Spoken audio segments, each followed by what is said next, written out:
Good morning, students. Our first chapter is completed, so we will start next chapter of the geography. The next chapter of geography is land, soil, water, natural vegetation, and wildlife resources. In this chapter, we read about the lands in their soil, water and water resources, natural vegetation and wild life resources. इस chapter में हम land के बारे में, मिट soil के, water और natural vegetation और वाइल्ड लाइफ रिसोर्सेज के बारे में स्टडी करेंगे। In a small village of Tanzania, Africa, Mamba gets up very early in morning to fetch water. यहाँ पर तंजानिया का एक स्मॉल विलेज है जहाँ पर कि जो कि अफ्रीका का तंजानिया में एक छोटा सा स्मॉल विलेज है जहाँ पर कि मम्बा है जो कि मॉर्निंग में जल्दी उठती है। क्या करने के लिए? वाटर फिल करने के लिए, यानी कि कुएं से पानी निकालने के लिए।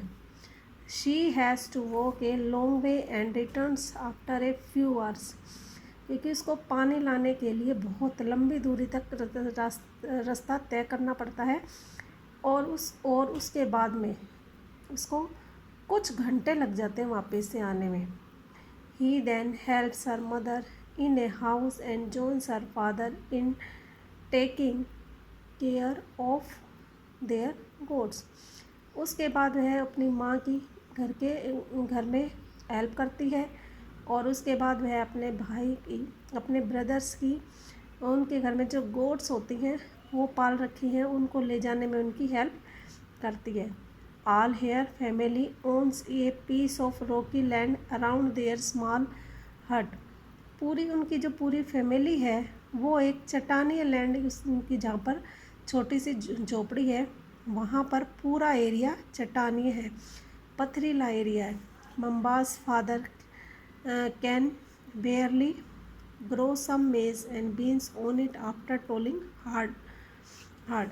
मम्बास के जो फादर हैं वो बहुत अधिक मेहनत करने के बाद, भूमि की जुताई करने के बाद बड़ी मुश्किल से उसमें कुछ मक्का और बीन उगा पाते हैं।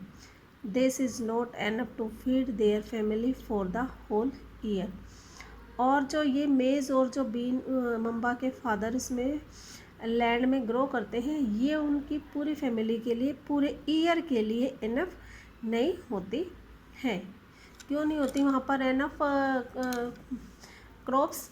Because there are rocky land, क्योंकि वो पथरीला लैंड है, इसलिए वहाँ पर इतनी क्रॉप्स नहीं होती हैं।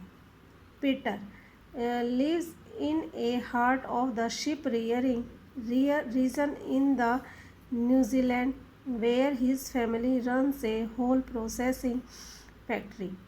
उसके बाद पीटर जो कि कहाँ पर रहता है? न्यूजीलैंड के एक ऐसे एरिया में रहता है जहाँ पर कि शिप को पाला जाता है उस एरिया में, और उसकी जो फैमिली होती है उनको शिप को पालकर उनकी जो ऊन होती है उससे अपने जीवन का यापन करते हैं।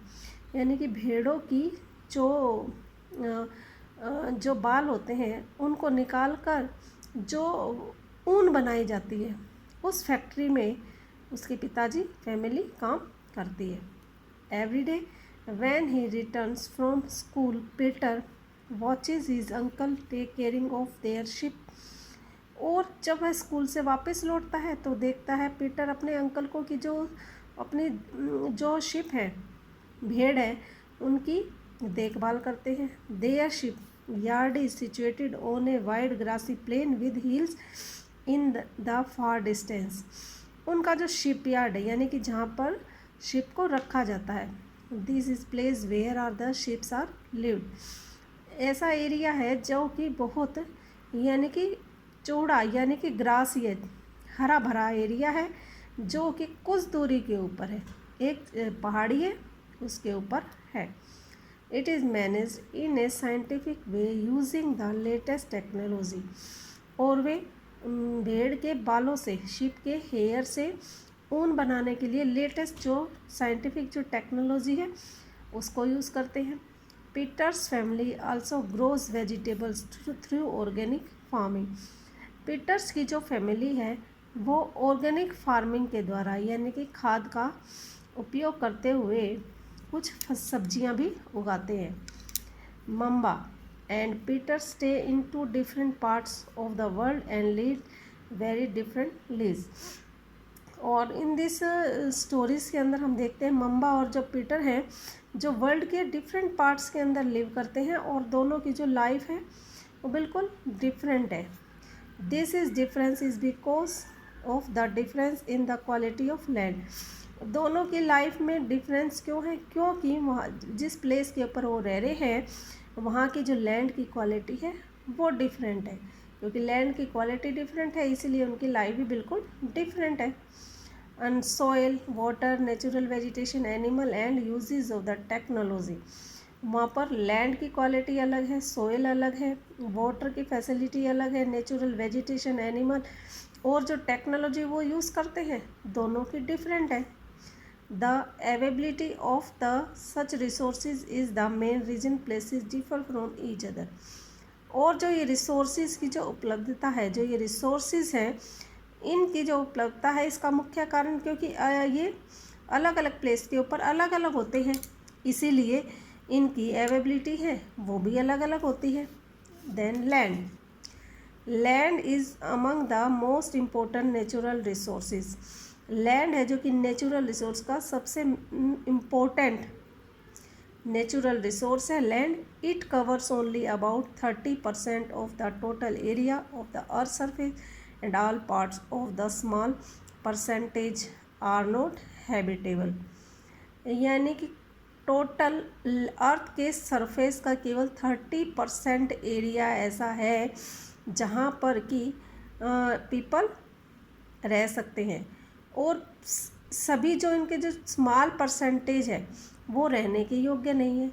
यानी कि 30% एरिया है जो कि रहने अर्थ सरफेस पे रहने के योग्य है यानी इसका कुल एरिया है जहाँ पर कि पीपल रह सकते हैं। The uneven distribution of population in different parts of the world is mainly due to the varied characteristics of the land and climate. Population का अनइवन डिस्ट्रीब्यूशन है, असमान है, कहीं पर भी इक्वल नहीं है पॉपुलेशन, कहीं पर ज़्यादा है, कहीं पर कम है, कहीं पर मीडियम है और वर्ल्ड के अलग अलग पार्ट में अलग अलग विषम जनसंख्या का वितरण है जिसके कारण क्या है कि वहाँ की जो लैंड है, जो क्लाइमेट है, उनकी जो करेक्टरिस्टिक्स है वो बिल्कुल अलग है। अलग अलग लैंड और क्लाइमेट की करेक्टरिस्टिक्स होने के कारण जो पॉपुलेशन का डिस्ट्रीब्यूशन है वो भी अनइवन है। The rugged topography steep slopes of the mountains low lying area susceptible to the water logging desert area thick forested area are normally sparsely populated और uninhabited।